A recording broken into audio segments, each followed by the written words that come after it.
अपन बात कर रहे हैं, फर्स्ट एक्सरसाइज कंप्लीट हो गई अपनी। सेकंड एक्सरसाइज, एक्सरसाइज सेकंड, नाम है बहुपद। क्या नाम है? बहुपद, पोलिनोमियल। देखो, बहुपद का जो व्यापक रूप होता है वो इस रूप का होता है। बहुपद का व्यापक रूप, व्यापक रूप, बहुपद का व्यापक रूप पी एक्स बराबर ए एक्स की घात एन प्लस बी एक्स की घात एन माइनस वन प्लस सी एक्स की घात एन माइनस दो plus dot dot dot dot dot, और यहाँ आ जाएगा एक्स, एक्स की पावर जीरो। इस प्रकार से कम होती जाएगी घात, और यहाँ लास्ट में क्या आ जाएगा? एक्स की पावर जीरो। ये व्यापक रूप है इसका। ये यन घात का बहुपद है। कौन सी घात का बहुपद है? यन घात का बहुपद, यन घात का बहुपद है। लेकिन यन घात का बहुपद तो अपने को पढ़ना नहीं है, इतने बड़े बहुपद अपने को नहीं पढ़ने। अपने को दो घात का, तीन घात का और एक रेखिक बहुपद भी अपन को पढ़ना है, जो एक ही घात का होता है, उससे संबंधित पढ़ने। तो सबसे पहले अपन ये बात करते हैं कि जो बहुपद है उसको अपन कितने भागों में बांट सकते हैं। एक तो चर के आधार पर और एक घातों के आधार पर दो भागों में बांट सकते हैं। कितने भागों में? दो भागों में। एक तो चर के आधार पर और एक घातों के आधार पर। तो सबसे पहले क्वेश्चन यहाँ से पूछा जाता है कि बहुपद के कितने प्रकार हैं। बहुपद के प्रकार, तो बहुपद को कितने भागों में बांट सकते हैं अपन? दो भागों में। एक तो किसके आधार पर? चर के आधार पर,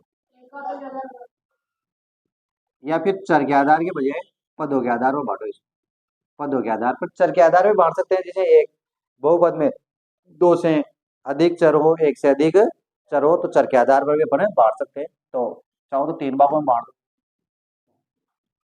एक बांट दो चर के आधार, चर के आधार पर, एक पदों के आधार पर और एक घातों के आधार पर। घातों के आधार पर, किसके आधार पर? घातों के आधार पर। अब देखो, चर के आधार पर तो अपन क्या बात करेंगे? अगर पूरी बहुपद में एक ही चर है, जैसे मान लो एक्स की घात 10, एक्स की घात 9 और एक्स की घात 8, ये एक क्या है? बहुपद है। क्या है ये? बहुपद है, जिसकी अधिकतम घात कितनी है? 10 है। लेकिन इसमें चर क्या है? समान है। चर का मतलब ये एक्स, चर का एक्स की घात 2 प्लस वाई प्लस एक बहुपद लिख दिया मैंने। क्या लिख दिया? बहुपद। तो इस बहुपद में एक्स और वाई की वैल्यू पता है क्या? अपने को पता नहीं है। तो जिसकी वैल्यू पता नहीं है वो तो क्या है? चर। और जिसकी वैल्यू पता है वो क्या है? अचर। जैसे यहाँ एक है, यहाँ 2 है, यहाँ 10, 9, 8, ये सब क्या है? अचर है। 8 का मतलब 8 है, 9 का मतलब 9 है, 1 का मतलब 1 है। ये क्या है? अचर पद है। अब देखो यहाँ इस समीकरण में कितने, इस बहुपद में कितने चर है? एक ही चर है। देखो, चर तो एक ही है ना, एक्स एक्स एक्स एक चर है। तो ये एक चर की क्या है? बहुपद है। ये क्या है? एक चर की बहुपद है। कितने चर की है? एक चर की बहुपद। इसमें कितने चर आ रहे हैं? दो। तो ये दो चर वाली बहुपद है। इसमें चर कितने हैं? दो। अगर मालूम में लिख दो एक्स की घात 2, वाई की घात 2, जेड की घात 2, तो इसमें कितने चर आए? तीन। तो तीन चर की बहुपद होगी। कितने चर की? तीन चर। इसी प्रकार से अपन बात कर सकते हैं X square plus Y square plus Z square plus T square. तो कितने चर हो गए? चार। तो चार चर की ये बहुपद होगी। इस प्रकार से चरों के आधार पर अपन बांटे। फिर अपन बात करेंगे पदों के आधार पर। किसके आधार पर? पदों। देखो, पद का मतलब क्या होता है? जैसे मान लो यहाँ देखो, ये पूरा एक पद है। ये पूरा क्या है? एक पद। फिर प्लस के बाद में ये जो आ रहा है ये पूरा दूसरा पद है। फिर ये तीसरा पद है। फिर ये अनंत वाला पद है। तो बताओ इसमें टोटल कितने पद है? यन पद हुए। कितने पद हुए? यन पद हुए। यन पद हुए? नहीं, यन प्लस वन पद हुए। कितने हुए? यन प्लस वन पद हुए। जितनी घात की बहुपद होती है ना, उसे एक अधिक पद होता है उसमें, उसे एक अधिक। जैसे मान लो दो घात की बहुपद है तो उसमें तीन पद आएंगे। कितने पद आएंगे? तीन पद आएंगे। अगर चार घात की बहुपद है तो पांच पद आएंगे। तो ऐसे ही ये यन घात की बहुपद है तो इसमें कितने पद आएंगे? यन प्लस वन पद आएंगे। तो इसमें कितने पद हैं? N plus one. देखो यहाँ एक्स की घात यन आएगा ना, यहाँ एक्स की घात यन तो आएगा, एक्स की घात एक भी तो आएगा। तो एक्स की घात एक से लेकर यन तक तो यन पद हो गए, और एक्स की घात जीरो वाला एक पद अलग हो गया। तो टोटल पद कितने हो गए? यन प्लस वन पद हो गया। आगे बात सुनना। तो गत पदों के आधार पर, जैसे मान लो मैं यहाँ लिखूं एक्स स्क्वायर प्लस 2, तो बताओ इसमें कितने पद है? 2 पद है। लेकिन मान लो मैं यहाँ केवल एक्स स्क्वायर लिख दूं, तो बताओ इसमें कितने पद है? 1 पद। तो इसको बोलते हैं एक पदी बहुपद। क्या बोलेंगे? एक पद। जैसे मान लो मैं लिखूं एक्स स्क्वायर प्लस एक्स, तो बताओ इसमें कितने पद है? तो इसको बोलेंगे दो पदी बहुपद या द्विपदी बहुपद। ऐसे 3 पद हो तो त्रिपदी, X square plus 2x plus 1, तो ये हो जाएगी त्रिपदी बहुपद। इसी प्रकार से आगे चलता जाएगा। समझ में आई? एक आती है घातों के आधार पर। किसके आधार पर? घातों के आधार पर बहुपद के प्रकार। तो बताओ जैसे मान लो यहाँ x की घात अधिकतम कितनी थी? n, तो ये n घात की बहुपद। यहाँ x की अधिकतम घात कितनी है? 2, तो ये द्विघात की बहुपद है। यहाँ x की अधिकतम घात कितनी है? 2, तो ये द्विघात की बहुपद है। तो देखो यहाँ अगर x square plus 2x plus 1 लिखा मैंने, तो ये द्विघाती बहुपद है। कौन सी है? द्विघात।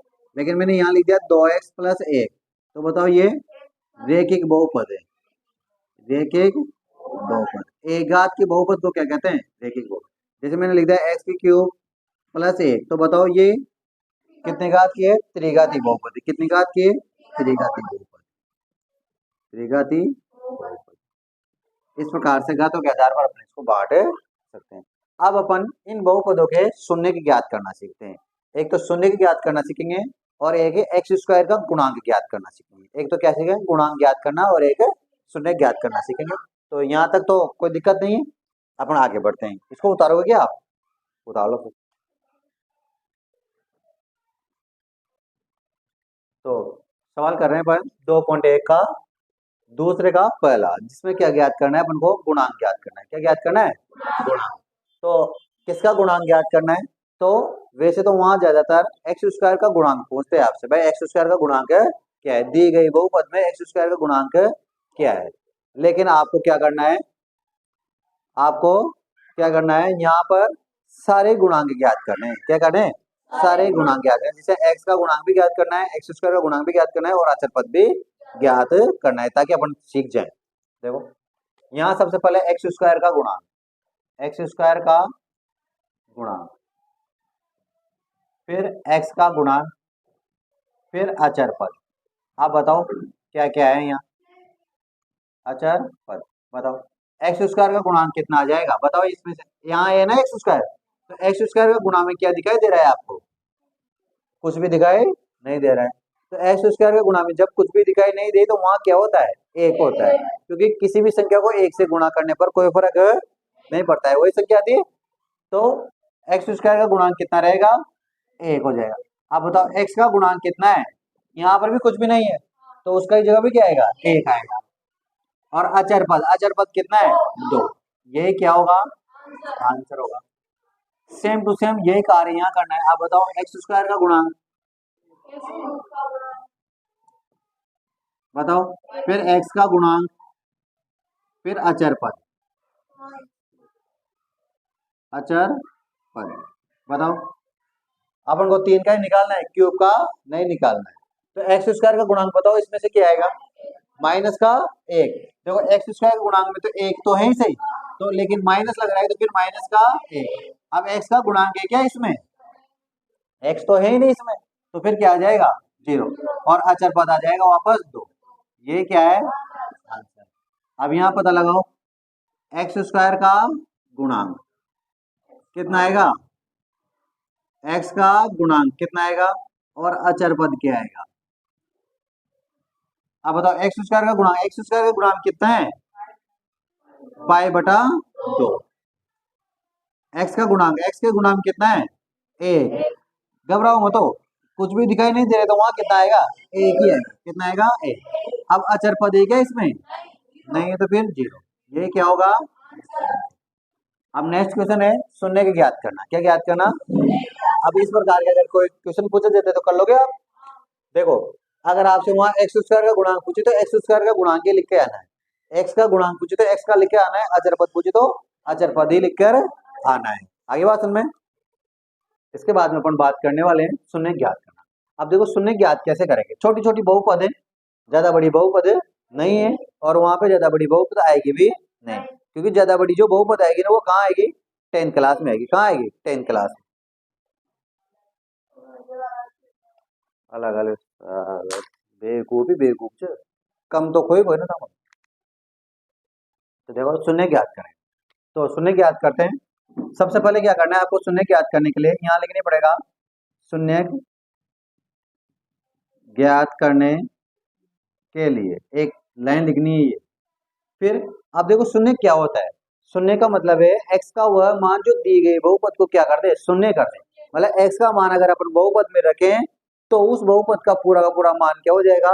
शून्य हो जाएगा। क्या हो जाएगा? 0 हो जाएगा। तो देखो अब शून्य तो तभी होगा ना अगर शून्य हो रहा है, तो फिर x प्लस 5 बराबर क्या होगा? शून्य होगा। मतलब px बराबर क्या हो जाएगा? 0। तो आपको शून्य ज्ञात करने के लिए ऐसा लिखकर और जो बहुपद दे रखी ना उसको 0 के बराबर करना है। किसके बराबर करना है? 0। अब x की वैल्यू निकालनी है आपको। अब आप x की वैल्यू कैसे भी निकालो, आपकी इच्छा है, बस नियमानुसार निकालना है। समझ में आ गई? तो यहाँ तो क्या है? यहाँ तो केवल प्लस का 5 है, तो उधर क्या कर दो? पक्षांतर कर दो। आप चाहो तो दोनों तरफ माइनस के 5 जोड़ सकते हो, माइनस के 5 भी कर सकते हो। तो x बराबर आ जाएगा माइनस के 5। बस यही तो आंसर है। यहाँ लिख दो, चाहो तो पक्षांतरण करने पर सीधा सा क्वेश्चन आएगा। यही लाइन यहाँ लिखनी है शून्य के ज्ञात करने के लिए। लिख देंगे। फिर यहाँ आ जाएगा 2x माइनस के 5 बराबर 0। अब देखो यहाँ तो x का गुणांक क्या था? 1 था, तो अपन ने 5 को उधर पक्षांतर करते डायरेक्ट क्या आ गया? आंसर आ गया। लेकिन यहाँ पर डायरेक्ट आंसर नहीं आएगा, 2 का क्या करना पड़ेगा? भाग देना। तो देखो 2x बराबर कितना आ जाएगा? 5। पक्षांतरण करने पर तो x बराबर कितना आ जाएगा? 5/2।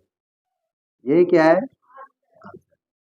इसके बाद में देखो यहाँ पर भी वही लाइन लिखेंगे शून्य ज्ञात करने के लिए। फिर cx प्लस डी को क्या कर देंगे? 0 के बराबर।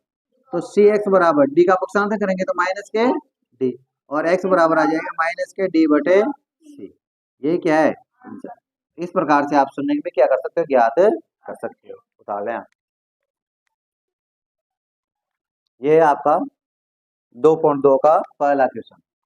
2.2 का पहला क्वेश्चन है जिसको px बराबर 5x minus 4x square plus 3 अपन ने मान लिया। अब ये पूछ रहा है कि x बराबर 0 पर इस px का मान क्या होगा, x बराबर -1 पर इस px का मान क्या होगा, और x बराबर 2 पर इस px का मान क्या होगा। तो कुछ भी नहीं करना है आपको। जब इसका पहला सवाल करोगे ना आप, तो यहाँ पे p0 रख दो। बस क्या रखना है? 0। x की जगह क्या रखना है? 0। तो यहाँ आ जाएगा 5 इंटू 0, 4 इंटू 0 का स्क्वायर, फिर 3। तो ये भी 0 हो गया, ये भी 0 हो गया, तो पे क्या बचा? 3।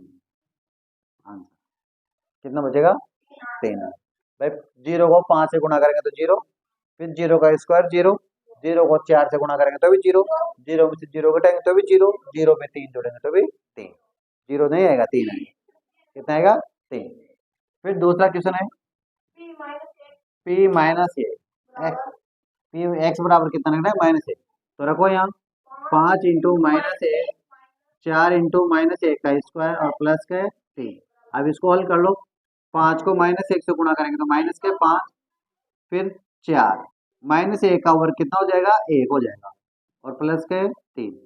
अब -5 और -4 को जोड़ेंगे तो -5 और -4 कितना हो जाएगा? माइनस के 9 और प्लस के 3। 3 में से 9 घटाएंगे तो माइनस के 6। आंसर। फिर इसी प्रकार से आपको क्या करना है? तीसरा करना है।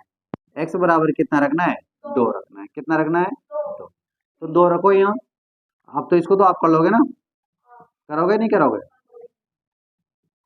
इसको हल कर लेना आप। ठीक है, बता लें क्या है।